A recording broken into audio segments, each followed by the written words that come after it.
Bismillahirrahmanirrahim. Assalamualaikum warahmatullahi wabarakatuh. Alhamdulillahi rabbil alamin. Allahumma salli ala sayyidina Muhammad wa ala ali sayyidina Muhammad. Amma ba'd.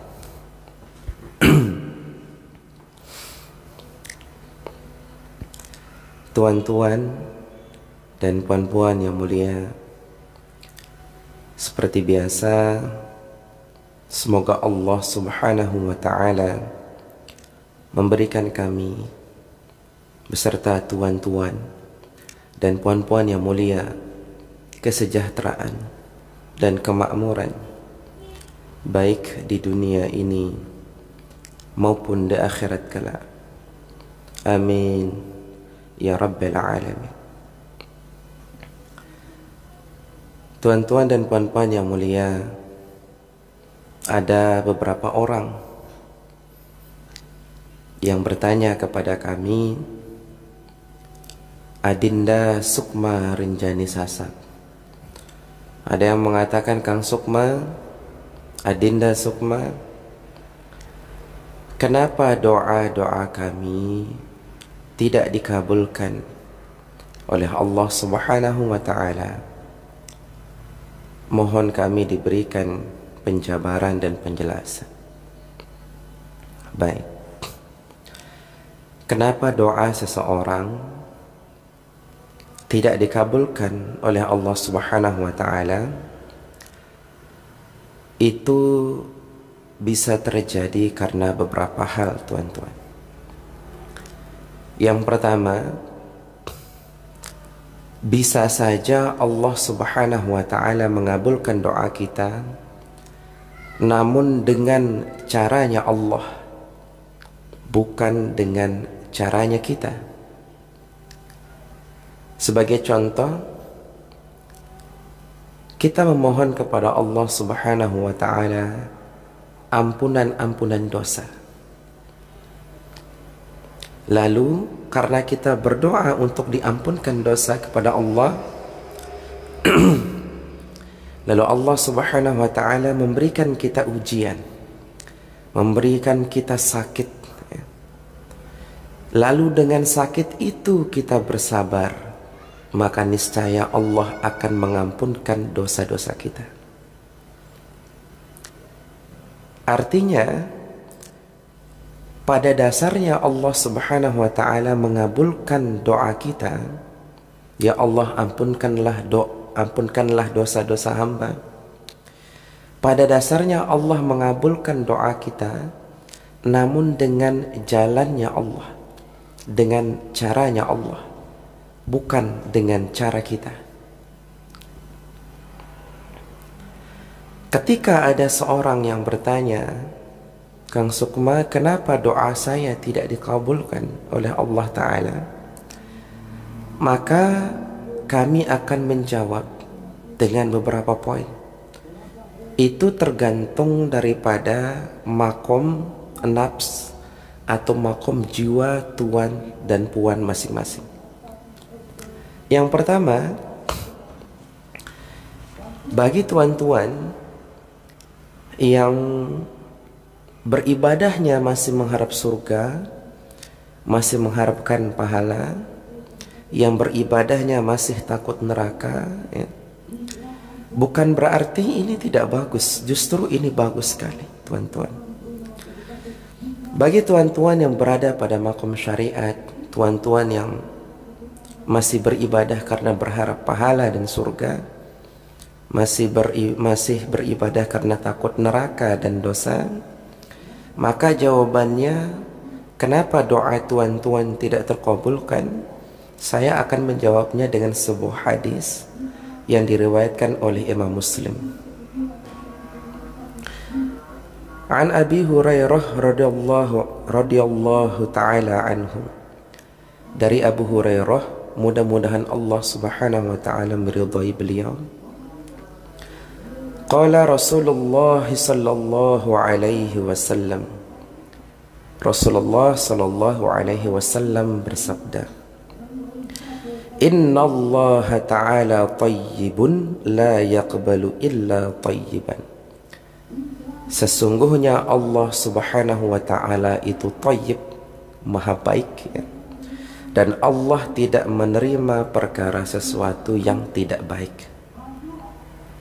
Wa inna Allah amara al-mu'minina bima amara bihil mursalin. Dan sesungguhnya Allah memerintahkan kepada orang-orang mukmin, ya, sebagaimana Allah memerintahkan kepada rasul-rasulnya. Ya, jadi apa yang dikerjakan oleh Rasul itu juga diwajibkan kepada kita, ya. Jadi kita harus mengikuti contoh-contoh daripada Rasulullah sallallahu alaihi wasallam. Faqala ta'ala, Rasulullah bersabda, Allah subhanahu wa ta'ala berfirman, Ya ayyuhar rasul kulu min tayyibati wa'malus salihah. Wahai rasul-rasul, makanlah sesuatu yang baik dan berbuatlah amal saleh. Wa qala ta'ala, dan Allah subhanahu wa ta'ala berfirman, Ya ayyuhalladzina amanu kulu min tayyibati ma razaqnakum. Wahai orang-orang yang beriman, makanlah sesuatu yang baik atas apa yang kami rezekikan kepada kalian. Thumma dzakara ar-rajula yutilu as-safara asy'atha aghbara. Lalu Rasulullah menceritakan sallallahu alaihi wasallam seorang laki-laki yang melakukan musafir atau perjalanan jauh dengan rambut yang lusuh dan berdebu. Yamuddu yadayhi ila as-sama'i. Lalu sang laki-laki ini mengangkat tangannya kepada langit, ke langit, ya, mengarah ke langit. Ya Rabb, wahai Tuhan kami, wahai Tuhan kami. Wa mat'amuhu haramun, wa mashrabuhu haramun, wa malbasuhu haramun. Ketika dia mengangkat tangannya ke langit, lalu dia mengatakan, Ya Rabb, ya Rabb, ya Allah, ya Allah, ya Tuhan kami, ya Tuhan kami. Sedangkan apa yang dia makan menjadi darah dagingnya adalah sesuatu yang haram. Apa yang dia minum sesuatu yang haram. Pakaiannya berasal dari barang-barangnya, pakaiannya berasal dari sesuatu yang haram. Baghudhiya bil haram, semuanya dari sesuatu yang haram. Fa anna yustajabullah. Bagaimana bisa dikabulkan? Rawahu Muslim. Baik. Jadi jawaban yang pertama, kenapa doa seorang tidak dikabulkan oleh Allah Subhanahu wa taala? Jawaban yang pertama, ini tergantung makom tuan masing-masing. Jika makom jiwa tuan atau kesadaran tuan atau nafsu tuan itu beribadahnya karena mengharap surga dan pahala atau karena takut neraka dan dosa, maka tuan berada pada makom syariat. Ketika tuan berdoa pada makom syariat lalu tidak dikabulkan sesuai dengan hadis yang tadi, maka kemungkinan harta benda, makanan, pakaian, minuman yang tuan minum, yang tuan makan, yang tuan pakai, yang tuan tinggali, bisa saja dari segala sesuatu yang haram, ya. Jadi bisa saja dari segala sesuatu yang haram. Seandai kata kita diberikan, ada seorang cerita, ini sebuah cerita, ya, namanya Fulan. Jika Fulan ini adalah seseorang yang berkarir dalam dunia politik, misalkan contoh di negara Konoha, lalu si Fulan ini terpilih menjadi Dewan Perwakilan Rakyat di negara Konoha. Setelah si Fulan ini terpilih masuk dalam politik di negara Konoha, lalu di umur 30 tahun dia mulai melakukan korupsi sampai umurnya 50 tahun. Jadi selama 20 tahun umurnya dia makan jutaan hak manusia, hak anak yatim, hak fakir miskin, hak orang-orang miskin yang tidak bisa makan dan minum. Itu diambil haknya. Lalu Fulan ini di umur ke-50 tahun bertaubat kepada Allah, maka hasil korupsinya itu yang selama 20 tahun di negara Konoha, itu bisa saja menjadi barrier dia atau penghalang dia untuk mencapai ma'rifatullah atau untuk mencapai cinta kepada Allah, atau doa-doanya tertolak. Ya, doa-doanya tertolak. Ya. Karena rumahnya yang besar berasal dari sesuatu yang haram. Kendaraannya, pakaiannya, darah dagingnya. Ya, kecuali fulan ini bertaubat nasuha. Artinya taubat yang benar-benar taubat dan meminta maaf dan mengakui kesalahannya. Maka insya-Allah, ya. Jadi ketika doa seorang mukmin tidak dikabulkan jika seseorang itu pada makom syariat, maka bisa jadi makanannya, minumannya, pakaiannya, harta bendanya dari sesuatu yang haram. Nah, ini hadis riwayat Muslim. Baik. Yang kedua, jawaban yang kedua, ini bagi orang-orang yang bermakom thariqah. Ya. Orang-orang yang bermakom thariqah ketika dia mulai beribadah, itu tidak karena surga dan neraka, tetapi mulai beribadah karena Allah semata-mata. Ya. Karena Allah semata-mata. Lalu ketika orang yang bermakom thariqah berdoa kepada Allah Subhanahu wa taala, itu pada dasarnya tidak dikabulkan oleh Allah taala, itu bisa diganti dengan rahmat-rahmatnya Allah. Ya.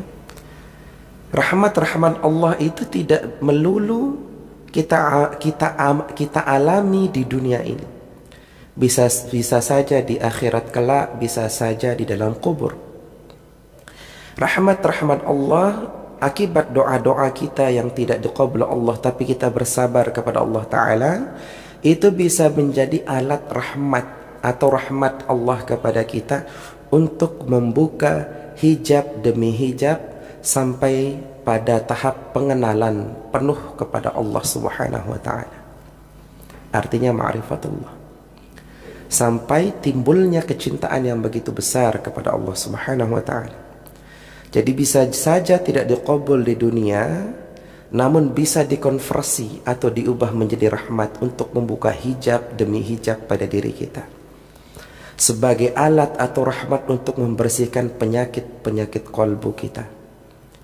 Rasa sombong, iri, riya, ya, prasangka buruk dan lain sebagainya. Dan untuk, ya, kenapa seseorang berdoa tidak dikabul oleh Allah Subhanahu wa taala pada makom hakikat, bagi orang-orang yang bermakom hakikat, yaitu ibadahnya itu bukan karena surga dan neraka, bukan karena Allah semata-mata, namun sudah karena cinta kepada Allah dan merasa digerakkan oleh Allah. Ya. Jadi ketika dia berdoa, dia merasa diberikan rahmat oleh Allah untuk berdoa kepada Allah. Jadi dia tidak merasa memiliki kehendak sendiri dalam berbuat baik. Nah, bagi orang-orang yang berada pada makom hakikat, disinilah kita perlu mengenal, ya. Kita perlu merasa, kita perlu mawas diri, ya. Kebanyakan dari diri kita sebagai manusia yang selalu salah dan khilaf, termasuk saya sendiri, seringkali menjadikan Tuhan itu adalah budak saya. Ya. Ini bahasa kasar, mohon maaf teman-teman. Ini jadi bahan renungan kami dan mudah-mudahan kita semua. Kita seringkali menjadikan Tuhan itu budak. Kenapa menjadi budak? Karena Tuhan kita jadikan objek untuk memenuhi apapun yang kita butuhkan. Ya. Tuhan pengen mobil dong, kasih mobil. Tuhan pengen sehat dong, kasih sehat. Tuhan pengen surga dong, kasih surga gitu. Jadi seringkali kita itu menjadikan Tuhan itu budak untuk memenuhi apa yang kita inginkan. Dan inilah sebuah kesalahan fatal bagi orang-orang yang mempelajari makom keikhlasan beribadah kepada Allah Subhanahu wa taala. karena masih menjadikan Tuhan itu budak. Kadang-kadang kita menjadikan Tuhan itu sebagai alat penyelesai masalah gitu. Jadi ketika kita tidak bermasalah, kita enggan ingat kepada Tuhan, kepada Allah Ta'ala. Namun ketika kita bermasalah, kita menangis sepanjang malam. Kita menangis sepanjang malam, mengadukan nasib, mengadukan penderitaan kepada Allah Ta'ala. Bagi orang-orang yang sudah beribadah karena cinta kepada Allah, karena merasa digerakkan oleh Allah, maka tidak pantas seorang hamba itu menjadikan Tuhan itu budaknya. Makanya pengabdian sejati adalah sebuah keikhlasan tanpa batas. Qul huwallahu ahad. Katakanlah Muhammad, Allah itu esa. Allahus Samad, dialah Allah tempat kita bergantung. Jadi pada tahap maqam hakikat inilah yang perlu kita renungkan. Maka lebih banyak kami mengucapkan Alhamdulillah. Alhamdulillah ya Allah. Mungkin aku akan malu ketika aku minta ini dan itu, karena dengan mengingatmu saja itu sudah rahmat bagiku. Karena engkau mampu membalikkan hatiku untuk kufur kepadamu. Engkau mampu membalikkan hatiku untuk kafir kepadamu.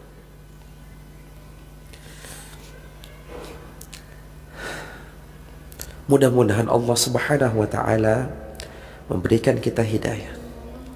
Jangan kita jadikan Tuhan itu adalah budak yang harus memenuhi apapun yang kita inginkan. Tuan-tuan dan puan-puan yang mulia,